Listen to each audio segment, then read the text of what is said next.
तो दोस्तों आज मैं एक ऐसी हॉरर मूवी के बारे में बात करने वाला हूँ जहाँ एक व्यक्ति अपनी फैमिली के साथ अपने पुराने घर जाता है, जहाँ उसके साथ अजीब घटनाएं घट जाती हैं जिसके कारण उसकी फैमिली की जान खतरे में पड़ जाती है।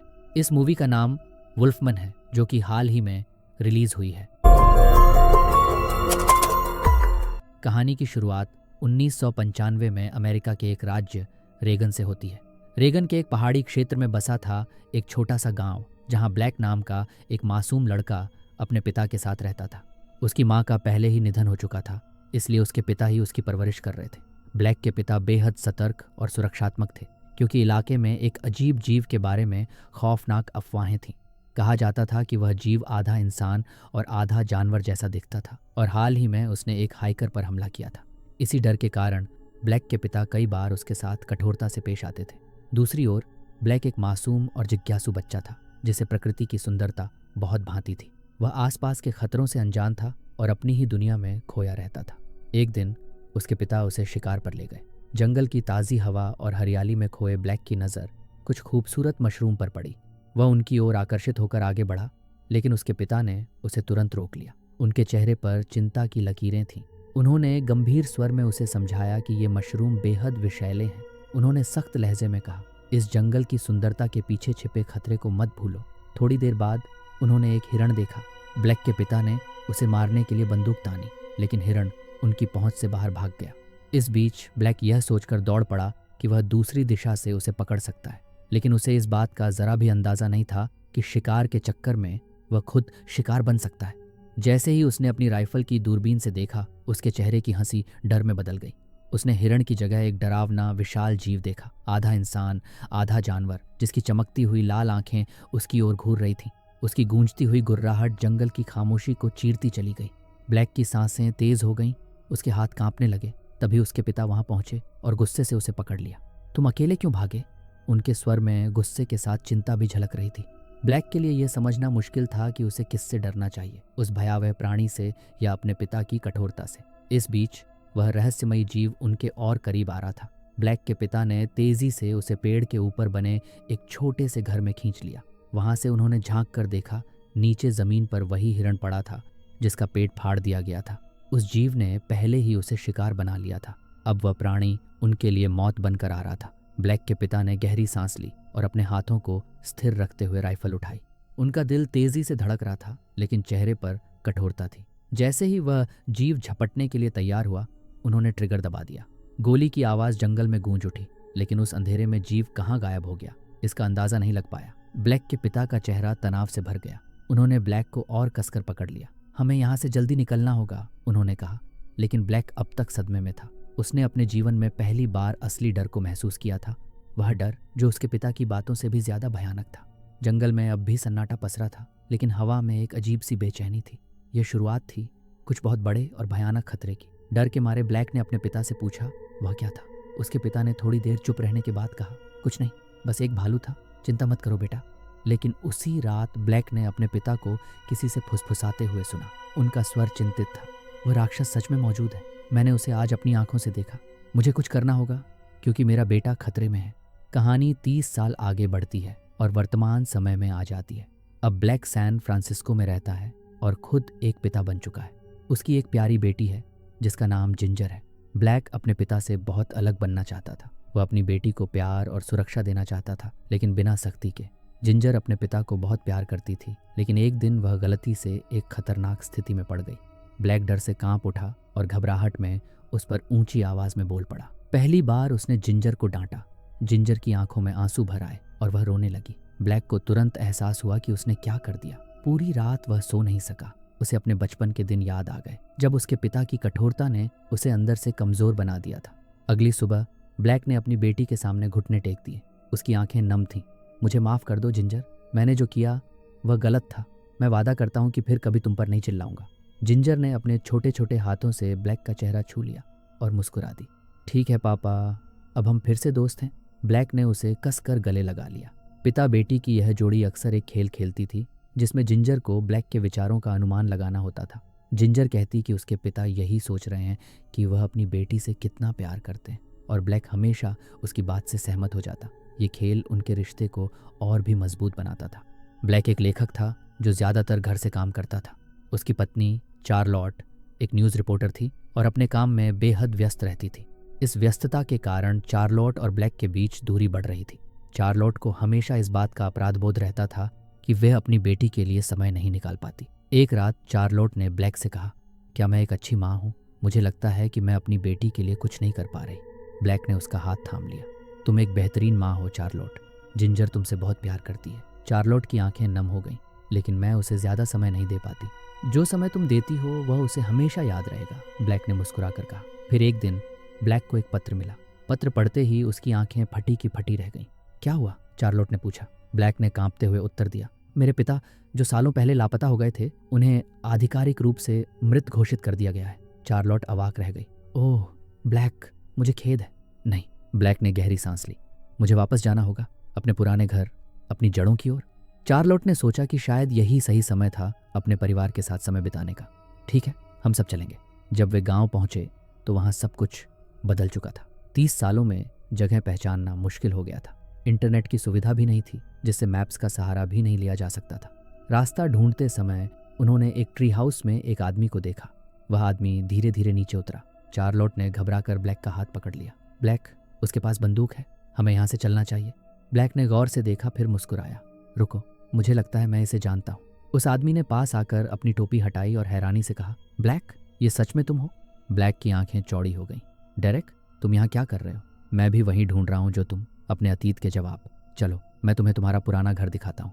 ब्लैक के मन में फिर से अतीत की यादें उमड़ने लगीं। वह जानता था कि यह यात्रा आसान नहीं होने वाली थी। जैसे ही वे यात्रा कर रहे होते हैं, अंधेरा घिरने लगता है और वे अपने गंतव्य के करीब पहुंचते हैं। अचानक एक छायादार आकृति उनकी कार के सामने आ जाती है। ब्लैक घबराकर ब्रेक लगाता है, लेकिन बहुत देर हो चुकी होती है। गाड़ी नियंत्रण खो देती है, सड़क से उतरकर एक किनारे पर पलट जाती है। अंदर घबराहट और दर्द से भरी चीखें गूंज उठती हैं। ब्लैक जल्दी से दरवाज़ा खोलने की कोशिश करता है, लेकिन कार एक ऊंचाई पर अटकी होती है। जैसे ही वह बाहर निकलने की कोशिश करता है, अचानक वह नीचे गिर जाता है। उसका शरीर ज़मीन से टकराता है और दर्द की एक लहर उसके अंदर दौड़ जाती है। इससे पहले कि वह खुद को संभाल पाए, एक अजीब और भयानक प्राणी अंधेरे से निकलकर उस पर हमला कर देता है। उसकी लालच से भरी आंखें और तेज नाखून उसे शिकार बनाने के लिए बेताब दिखते हैं। ब्लैक संघर्ष करता है, लेकिन प्राणी का पंजा उसकी बांह पर गहरा घाव कर देता है। दर्द से कराहते हुए वह खुद को छुड़ाने में किसी तरह सफल होता है और तेजी से भागता है। पीछे शार्लेट और जिंजर खिड़कियों से बाहर निकलने की कोशिश कर रही होती है। डर और अफरा तफरी के बीच वे किसी तरह बाहर आने में सफल हो जाती हैं। ब्लैक अपनी घायल बांह को पकड़े हुए अपने दोस्तों के साथ दौड़ने लगता है। उनके दिल की धड़कनें तेज हो जाती हैं और पीछे से आती डरावनी आवाज़ें उनके डर को और बढ़ा देती हैं। अचानक उन्हें एक घर नजर आता है, ब्लैक का अपना घर। वह तेजी से दरवाज़ा खोलता है और सभी को अंदर खींच लेता है। ठीक उसी समय प्राणी उन तक पहुंचने ही वाला होता है, लेकिन वे किसी तरह दरवाज़ा बंद करने में सफल हो जाते हैं। अंदर अंधेरा है और केवल उनकी तेज तेज चलती सांसों की आवाज़ ही सुनाई दे रही होती है। जिंजर घबराते हुए कहती है, बिजली नहीं है। ब्लैक बिना समय गवाए एक टॉर्च ढूंढता है और किसी तरह जनरेटर चालू करता है। कमरे में हल्की रोशनी फैल जाती है। वह खिड़की से बाहर झांकता है और देखता है कि प्राणी अब वहां नहीं है। लेकिन यह शांति कितनी देर टिकेगी? शार्लेट की आवाज़ कांप रही होती है। वो चीज़ आखिर थी क्या? ब्लैक अभी भी अपनी सांसें नियंत्रित करने की कोशिश कर रहा होता है। जवाब देता है, मैंने पहले कभी ऐसा कुछ नहीं देखा, लेकिन दुर्घटना से पहले मैंने उसे 2 पैरों पर खड़ा देखा था। शार्लेट और जिंजर एक दूसरे को चिंतित नज़रों से देखते हैं। शार्लेट जोर देकर कहती है, हमें मदद बुलानी होगी। तभी ब्लैक को अपने पुराने रेडियो की याद आती है। वे जल्दी से उसकी फ्रीक्वेंसी मिलाने की कोशिश करते हैं, लेकिन रेडियो काम नहीं करता। तभी ब्लैक को कुछ अजीब महसूस होता है। उसकी बांह से खून अब भी बह रहा होता है, लेकिन उससे भी अजीब बात यह होती है कि उसे लगने लगता है कि उसके दांत हिल रहे हैं। ब्लैक, ये घाव कांच से कटने जैसा नहीं लग रहा। शार्लेट चिंता से कहती है, क्या तुम पक्के हो कि उसने तुम्हें काटा नहीं था? ब्लैक कुछ कहने ही वाला होता है कि अचानक उसका सिर घूमने लगता है। उसे अपने अंदर कुछ बदलता हुआ महसूस होता है। उसके दांत एक एक करके गिरने लगते हैं, लेकिन उनके स्थान पर तेज नुकीले भेड़िए जैसे दांत उगने लगते हैं। उसकी सुनने की शक्ति बढ़ जाती है, इतना कि वह घर के कोनों में मकड़ियों की हरकतें भी साफ साफ सुन सकता है। तभी बाहर किसी के तेज कदमों की आवाज आती है, लेकिन अजीब बात यह होती है कि शार्लेट और जिंजर कुछ भी नहीं सुनती। जिंजर सवाल करती है, तुम ठीक तो हो ना ब्लैक? ब्लैक जवाब देने ही वाला होता है कि अचानक दरवाजे के नीचे से एक पंजा झपटता है और उसका पैर पकड़ लेता है। ब्लैक चीख पड़ता है, लेकिन शार्लेट तुरंत एक कुल्हाड़ी उठाकर उस पंजे पर वार करती है। एक भयानक चीख गूंज उठती है और प्राणी वहां से भाग जाता है। शांति लौटने पर भी एक नई समस्या जन्म लेती है। ब्लैक के शरीर में कुछ भयानक बदलाव हो रहे थे। उसके हाथों की उंगलियां लंबी और तेज होने लगी थी। उसकी सुनने की शक्ति इतनी विकृत हो गई थी कि इंसानी आवाजें उसे अस्पष्ट और डरावनी लगने लगी। ब्लैक, शार्लेट ने सहमी हुई आवाज में कहा। ब्लैक ने धीरे धीरे अपना सिर ऊपर उठाया। उसकी आंखें अब वैसी नहीं थीं जैसी पहले हुआ करती थी। वे अंधेरे में चमक रही थी, भूखी, हिंसक और अपरिचित। खतरा अभी टला नहीं था। वास्तव में असली डर अब शुरू हो रहा था। ब्लैक उनके शब्दों से डर जाता है। उसे कुछ भी समझ नहीं आता। जैसे जैसे संक्रमण उसके शरीर में फैलता जाता है, उसकी इंसानों जैसी बोलने की क्षमता भी कमजोर पड़ने लगती है। उसकी आंखों में एक अजीब सी दहशत थी और उसकी उखड़ी हुई सांसें उसके भीतर बढ़ती बेचैनी को दर्शा रही थी। शार्लेट को एहसास हो गया कि ब्लैक अब पहले जैसा नहीं रहा। ब्लैक की धड़कनें तेज हो रही थीं। उसे लग रहा था कि उसका शरीर उसके नियंत्रण से बाहर हो रहा है। डर और दर्द से वह धीरे धीरे अपना होश खोने लगा। शार्लेट ने उसकी ओर बढ़कर उसे सहारा देना चाहा, लेकिन उसकी आंखों में एक अलग ही खौफ था। वह अपने ही शरीर को निहार रहा था, जैसे यह अब उसका अपना न रहा हो। शार्लेट ने जल्दी से एक पेन और कागज उसे पकड़ाया। ब्लैक, लिखो कि तुम क्या कहना चाहते हो। ब्लैक ने कांपते हाथों से कागज पर कुछ लिखा। शार्लेट ने पढ़ा, मैं मर रहा हूँ। शार्लेट की आंखें भर आईं।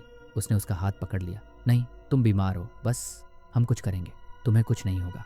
लेकिन अब ब्लैक उसकी बातों को समझ नहीं पा रहा था। हर आवाज उसे दूर से आती अजीब सी ध्वनि की तरह लग रही थी। उसकी दृष्टि धुंधली हो रही थी और आसपास की हर चीज अजीब दिखने लगी। उसे लोगों की आंखें चमकती हुई नजर आ रही थीं, जैसे वे असली इंसान नहीं, कुछ और हों। तभी उनकी बेटी जिंजर डरते हुए अपनी माँ के पास भागी। उसकी आवाज कंपकपा रही थी। माँ, डैड को क्या हो गया? शार्लेट ने उसे गले लगाया और उसका सिर सहलाया। कुछ नहीं बेटा, डैड बस बीमार है, हम सुबह उन्हें डॉक्टर के पास ले जाएंगे। लेकिन तभी उसकी नजर ब्लैक के हाथ पर गई। खून टपक रहा था। ओह नहीं! शार्लेट ने तेजी से जिंजर को दूसरे कमरे में भेज दिया और ब्लैक की पट्टी हटाई। जैसे ही पट्टी हटी, उसका दिल दहल गया। ब्लैक का आधा हाथ सड़ चुका था। उसकी त्वचा उधड़ रही थी और हड्डियां हल्की हल्की दिखाई देने लगी थी। ब्लैक असहनीय दर्द में चीख पड़ा। उसने अपने हाथों को खुद ही खरोंचना और काटना शुरू कर दिया, ठीक वैसे ही जैसे घायल जानवर अपने जख्मों से निपटने की कोशिश करते हैं। शार्लेट को समझ आ गया कि अब इंतजार करना बेकार है। अगर उसने तुरंत कुछ नहीं किया तो वह हमेशा के लिए ब्लैक को खो देगी। उसने बाहर खिड़की से झांका। सामने एक कार खड़ी थी। ये उनका मौका था। जिंजर, जल्दी करो, हमें जाना होगा। उसने तेजी से बेटी का हाथ पकड़ा और दरवाजे की ओर बढ़ी। लेकिन जैसे ही वे बाहर निकले, एक भयानक गुर्राहट सुनाई दी। अचानक एक विशाल वेयरवुल्फ उनकी कार पर कूद पड़ा। उसकी भूरी, खून से सनी खाल और चमचमाती भयानक आंखें देखकर शार्लेट की सांसें रुक गईं। उसने तुरंत जिंजर को पकड़कर पीछे हटाया। भागो, ग्रीन हाउस की तरफ, उसने तेज आवाज में कहा। वे दोनों दौड़ते हुए ग्रीन हाउस की छत पर चढ़ गए, लेकिन वेयरवुल्फ उन्हें छोड़ने के मूड में नहीं था। उसने अपनी ताकत से ग्रीन हाउस के शीशे तोड़ दिए और छत को फाड़ने लगा। माँ, मैं गिर रही हूँ, जिंजर चिल्लाई। शार्लेट ने पूरी ताकत लगाकर उसे खींचा और सीने से लगा लिया। उनका वहां ज्यादा देर तक टिके रहना नामुमकिन था। तभी ब्लैक ने उनकी ओर देखा। उसकी सांसें तेज हो रही थीं, लेकिन उसकी आंखों में अब भी कुछ बचा था, प्रेम और त्याग। उसने धीरे से इशारा किया, तुम दोनों भागो, मैं इसे रोकूंगा। शार्लेट का दिल चीर गया। नहीं ब्लैक, तुम हमारे साथ चलो। लेकिन ब्लैक ने कोई जवाब नहीं दिया। उसने अपना फटा हुआ हाथ उठाया, अपनी पूरी हिम्मत जुटाई और वेयरवुल्फ की ओर बढ़ गया। शार्लेट ने जिंजर को कसकर पकड़ लिया और रोते हुए घर की ओर भागी। लेकिन उसके मन में एक ही सवाल था, क्या वह ब्लैक को फिर कभी देख पाएगी? जब ब्लैक वापस आया तो वह पहले से भी ज्यादा बदल चुका था। उसके पूरे शरीर से बाल गायब हो चुके थे। उसकी त्वचा अजीब तरह से खिंच गई थी और उसके मुंह से नुकीले भेड़िए जैसे दांत झांक रहे थे। उसकी सांसें तेज थीं और उसकी आंखों में एक भयावह चमक थी। चार्लोट ने एक पल के लिए सोचा कि वह अभी भी वही ब्लैक है जिसे वह जानती थी, लेकिन तभी उसने खून उगल दिया और उसके साथ कुछ जो गिरा। उसे देखकर चार्लोट का खून जम गया। इंसानी उंगलियां। उसका शरीर सिहर उठा। ब्लैक लड़ाई के दौरान वेयरवुल्फ की उंगलियां काटकर निगल चुका था। वह पूरी तरह अपनी पशु प्रवृत्तियों के आगे झुक चुका था। उसकी आत्मा चीख रही थी, परंतु उसका शरीर अब किसी और शक्ति के नियंत्रण में था। उसे एहसास हुआ कि वह अपने परिवार के लिए खतरा बन सकता है। दर्द और भय से भरा हुआ उसने वहां से भागने का फैसला किया। लेकिन जैसे ही उसने दरवाजा खोला, एक भयानक गुर्राहट सुनाई दी। वही वेयरवुल्फ वापस आ गया था, अपनी कटी हुई उंगलियों का बदला लेने के लिए। उसके लालच से भरी आंखें ब्लैक पर टिकी थी और वह गुस्से से कांप रहा था। एक भयंकर लड़ाई छिड़ गई। शुरू में वेयरवुल्फ ने ब्लैक को पछाड़ दिया। उसके घावों से खून बह रहा था, परंतु जैसे ही दर्द ने उसे और अधिक क्रोधित किया, उसकी शक्ति बढ़ने लगी। उसके भीतर का जानवर जाग उठा। उसने एक भयानक चीख के साथ हमला किया और अपने नुकीले दांतों से वेयरवुल्फ का गला फाड़ डाला। वेयरवुल्फ का शरीर निर्जीव होकर गिर पड़ा, लेकिन ये जीत एक और गहरी सच्चाई उजागर कर गई। वेयरवुल्फ अमर नहीं थे। उन्हें मारने के लिए चांदी की गोली की जरूरत नहीं थी। ब्लैक कांपते हाथों से वेयरवुल्फ के मृत शरीर को देखने लगा। तभी उसकी नज़र उसके हाथ पर पड़े एक टैटू पर गई, वही टैटू जो उसके पिता के हाथ पर था। उसकी सांस अटक गई। उसके पिता कभी मरे नहीं थे, वे ही वेयरवुल्फ बन चुके थे, और अब वही संक्रमण, वही अभिशाप ब्लैक तक भी पहुंच चुका था। डर और अपराध बोध की लहर में डूबा ब्लैक जानता था कि उसे अपने परिवार से दूर जाना होगा, लेकिन भाग्य उसके लिए कुछ और ही तय कर चुका था। जैसे ही उसने कदम बढ़ाया, उसका शरीर कांपने लगा, उसकी हड्डियां चटकने लगीं, उसके हाथ पंजों में बदलने लगे और उसकी त्वचा से काले घने फर निकलने लगे। उसकी चीखें दर्द से भर गईं, पर धीरे धीरे वे एक भयावह गुर्राहट में बदल गईं।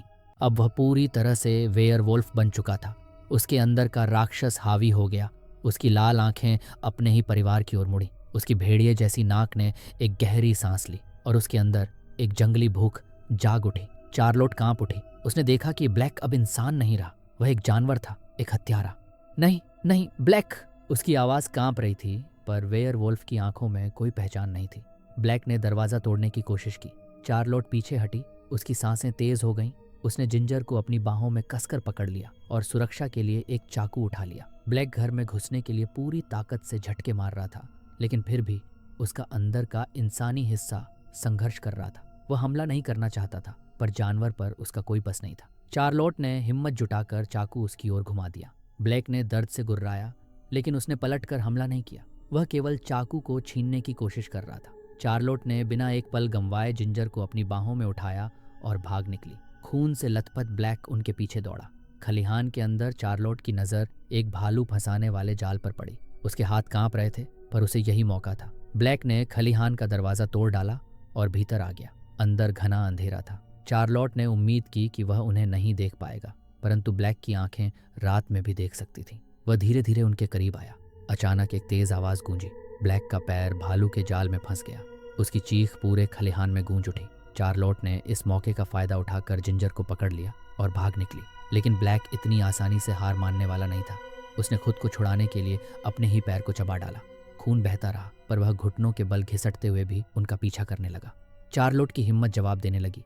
वह और जिंजर उसी जगह पहुंच गईं जहां यह सब शुरू हुआ था। उनकी पलटी हुई कार वहीं थी और पास में डेरेक का कटा हुआ हाथ पड़ा था। चार्लोट की निगाह अचानक जमीन पर पड़ी एक चीज पर गई, डेरेक की बंदूक। उसने कांपते हाथों से बंदूक उठा ली और जिंजर को लेकर एक ट्री हाउस में छिप गई। उसकी सांसें तेज हो गई थीं। नीचे ब्लैक घने अंधेरे में घिसटते हुए बढ़ रहा था। अब तक सूरज निकलने लगा था। ब्लैक उनका पीछा करते करते ट्री हाउस तक आ पहुंचा। उसकी सांसें तेज चल रही थीं। दिल एक अजीब सी दहशत से भरा हुआ था। उसने ऊपर चढ़कर खुद को उनके करीब कर लिया, लेकिन फिर भी उसने हमला नहीं किया। वह चाहकर भी ऐसा नहीं कर सका। ब्लैक कभी अपने पिता जैसा नहीं बनना चाहता था। उसने हमेशा कोशिश की थी कि वह अलग हो, कि वह बेहतर हो, लेकिन किसी तरह वह उन्हीं की परछाई बन चुका था। इस सच्चाई ने उसे भीतर तक तोड़ दिया। उसे अपनी ही बेटी से डर लग रहा था। वही बेटी जिसने हमेशा उसे अपना सबसे बड़ा संरक्षक माना था। वही बेटी जो जब भी डरती थी तो उसके सीने से लगकर खुद को सबसे सुरक्षित महसूस करती थी। लेकिन आज वही बेटी उससे डर रही थी। ब्लैक ये सच्चाई स्वीकार नहीं कर सका। वह ऐसा नहीं बनना चाहता था। उसी पल जिंजर ने अपने पिता के मन में उठते विचारों को पढ़ लिया। उसकी आंखें भर आईं। उसने अपनी माँ से कहा, पापा चाहते हैं कि तुम इसे खत्म कर दो। चार्लोट के हाथ कांप गए। उसकी उंगलियां ट्रिगर पर थीं, लेकिन साहस नहीं जुटा पाईं। कैसे वह उस इंसान पर गोली चला सकती थी जिससे उसने कभी प्यार किया था? कैसे वह उस इंसान को मार सकती थी जो कभी उसकी दुनिया हुआ करता था? लेकिन ब्लैक ने उसे उकसाया, एक मजबूरी बना दी, एक रास्ता नहीं छोड़ा, और अंततः चार्लोट की उंगलियां हिल गईं। गोली चली।